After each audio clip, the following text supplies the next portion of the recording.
With the politics playing out in the country, the BJP MP Nishikant Dubey has revived a pact signed in 1991 and implemented in 94, alleging that it committed India to sharing sensitive information with Pakistan.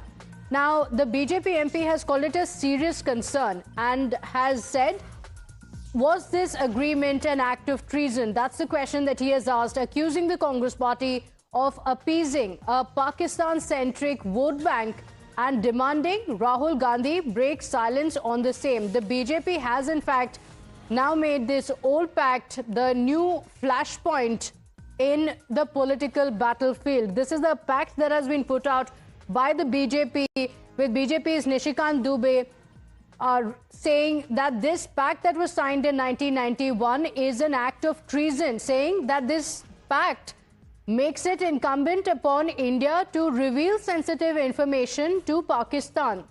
Now, the BJP MP says that this was a pact that was signed. कि आपने कुछ documents आज tweet किए हैं। आपने कहा है कि इंडिया एक 1991 में जब राजीव गांधी की समर्थित सरकार थी, तब एक डॉक्यूमेंट आपने उस जमाने का ट्वीट किया कि किस प्रकार से इंडिया की मिलिट्री एक्सरसाइजेज हो, ट्रूप मूवमेंट हो, उसको लेके पाकिस्तान के साथ एक एग्रीमेंट था। और आपने ये भी कहा है कि 94 में ये जो है, जब भी कांग्रेस सरकार थी, तब ये लागू किया गया। और आपने ये भी कहा है कि ये एक पाकिस्तानी वोट बैंक को केटर कर रहे हैं राहुल गांधी, और एक तरह से सेडिशन, एंटी नेशनल आपने इस स्टेप को कहा है। क्या कहेंगे, क्या है सर इस? निश्चित तौर पर ना, आप एग्रीमेंट आप करो, बाइंडिंग हमारे ऊपर फोर्स लगा दो, और उसके बाद आप मेरे ही ऊपर क्वेश्चन उठाओ।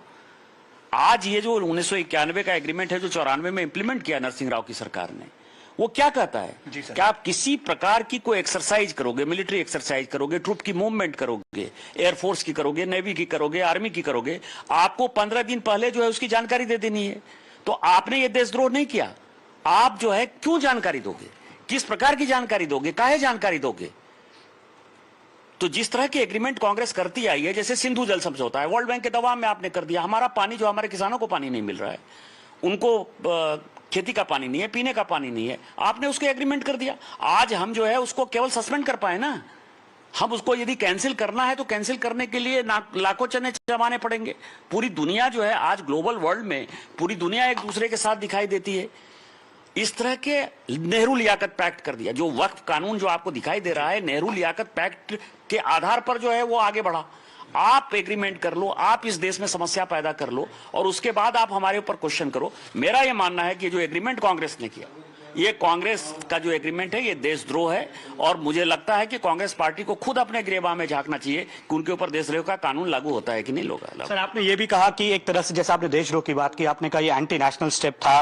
और क्या हम इसे देखें कि राहुल गांधी का जो काउंटर आ रहा है एस जयशंकर पे, उस पे आपने ये डॉक्यूमेंट्स निकाले हैं, क्योंकि इस पे दोनों देशों के फॉरेन मिनिस्टर्स, फॉरेन सेक्रेटरीज जो हैं, उनके साइन हैं। और आपने ये भी कहा कि अपनी ट्रूप्स की डिप्लॉयमेंट के बारे में, ट्रूप्स की मूवमेंट के बारे में आखिरकार आप क्यों बता रहे हैं पाकिस्तान को ये एक देशद्रोह है? देखिए, 1947 के बाद से, जब से ये भारत का पार्टीशन हुआ, कश्मीर के मसले पर आतंकवाद से भारत जूझ रहा है। हम पाकिस्तान को एक आतंकी राष्ट्र हमेशा से मानते रहे। कभी भी पाकिस्तान के साथ हमारे अच्छे रिलेशन नहीं हुए हैं। पाकिस्तान ने हमेशा धोखा दिया है एक आतंकी राष्ट्र के साथ, जो कि इस 78 साल 80 साल से हमारे लोग जो जूझ रहे हैं इस आतंकवाद से, उसके साथ इस आर्मी के डिप्लॉयमेंट का, नेवी के डिप्लॉयमेंट का, एयरफोर्स के डिप्लॉयमेंट का एग्रीमेंट साइन कर लेना और उसको 15 दिन पहले खबर कर देना, क्या ये देशद्रोह नहीं है? क्या ये जनता के साथ धोखा नहीं है? क्या ये वोट बैंक की पॉलिटिक्स नहीं है? मेरा सीधा सवाल यही है, और इसी के लिए आज मैंने इसको ट्वीट किया। 91 में साइन हुआ था, 94 में जब कांग्रेस सरकार थी, पीवी नरसिम्हा राव प्रधानमंत्री थे, तब ये इंप्लीमेंट हुआ था। निश्चित तौर पर। और जिस वक्त 91 में साइन हुआ, उस वक्त भी कांग्रेस ही उसको समर्थन दे रही थी। बीपी सिंह की सरकार उन्होंने तोड़ी थी और सरकार उन्होंने बनाई थी, और उसके बाद 94 में इसको इंप्लीमेंट किया, जिसमें फुल फ्लेज्ड कांग्रेस की सरकार थी। नरसिम्हा राव जी उस सरकार के प्रधानमंत्री थे, और आज जितने कांग्रेस के बड़े नेता हैं वो सभी उसके मंत्री थे। तो इसीलिए कांग्रेस ने देशद्रोह किया, और केवल वोट बैंक की पॉलिटिक्स।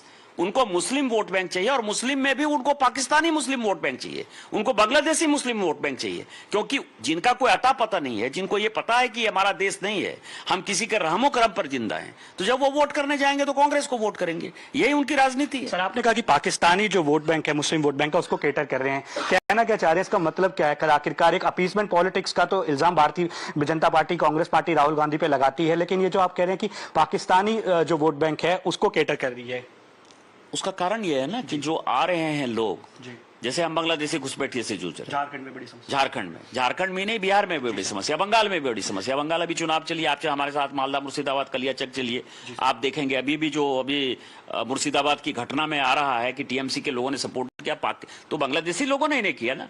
उसी तरह से यहाँ शादी विवाह के नाम पर जो है, कोई मैच देखने के नाम पर पाकिस्तानी आते हैं, चले जाते हैं। इस तरह की जो समस्या से हम जूझ रहे हैं, वो जब उनको पता है कि ये देश हमारा नहीं, यहाँ के मुस्लिम को पता है कि ये देश उनका है, तो ये देश उनका है, तो वो अपने अधिकार के साथ बात करते हैं। जब उनको लगेगा कि वो किराएदार हैं और किसी के रहमो करम पर हैं, तो इसी को कैटर करना है। यही कांग्रेस हमेशा से करती रही है। इसलिए पाकिस्तानी वोट बैंक और बांग्लादेशी वोट बैंक को खुश करने के लिए वो पाकिस्तान के कांग्रेस का हाथ पाकिस्तान के साथ, इस एग्रीमेंट का यही मतलब है। सर एक